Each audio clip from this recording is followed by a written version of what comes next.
حدیث کے راضی عبادہ ابن صامت رضی اللہ تعالیٰ عنہ فرمائی قال قال رسول اللہ صلی اللہ علیہ وسلم وی رسول اللہ صلی اللہ علیہ وسلم فرمائی لی چې من استغفر للمؤمنین والمؤمنات کم یو بنده چې د مسلمان سړي او د مسلمانې ښځې لپاره بخښنه وغواړي نو رسول الله صلی الله علیه وسلم فرمائی كتب الله له بكل مؤمن ومؤمنة حسنه الله رب العالمین به د دې بنده لپاره د هر مؤمن سړي او د هرې مؤمنې ښځې په بدله کې نیکي ولیکي یعنې یو سړی داسې دی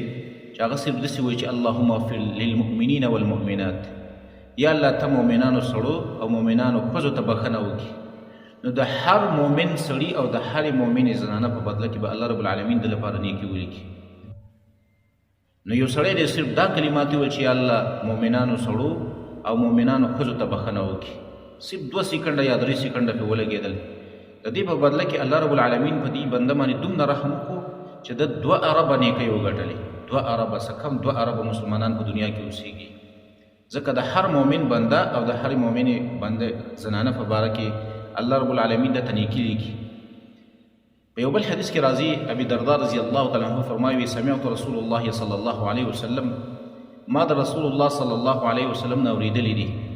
یقول چې نبي صلی الله علیه وسلم فرمایل من استغفر للمؤمنین والمؤمنات څوک چې استغفار او بخښنه ووایي د مؤمنانو سړو مؤمنانو ښځو لپاره کل یوم هر ورځ 27 مره 20 کرته څوک چې په ورځ او شپه کې 20 کرته د مؤمنانو سړو مؤمنانو ښځو لپاره بخښنه غواړي چې الله مؤمنان سړي او مؤمنانې ښځې معاف کړي پښتو کې وي یا په عربۍ کې ویلی شي اللهم اغفر للمؤمنین والمؤمنات 20 کرته داسې ووایي نو رسول الله صلی الله علیه وسلم فرمایي کان من الذین یستجاب لهم دا سړی به د هغه خلکو نه شمار شي د هغوی چې دعا قبلیږي یعنې د کومو خلکو چې دعاګانې قبلیږي نو په هغه خلکو کې به دا بندم او دا مسلمان هم شمار شي د دا دعاګانې به الله بیا قبلی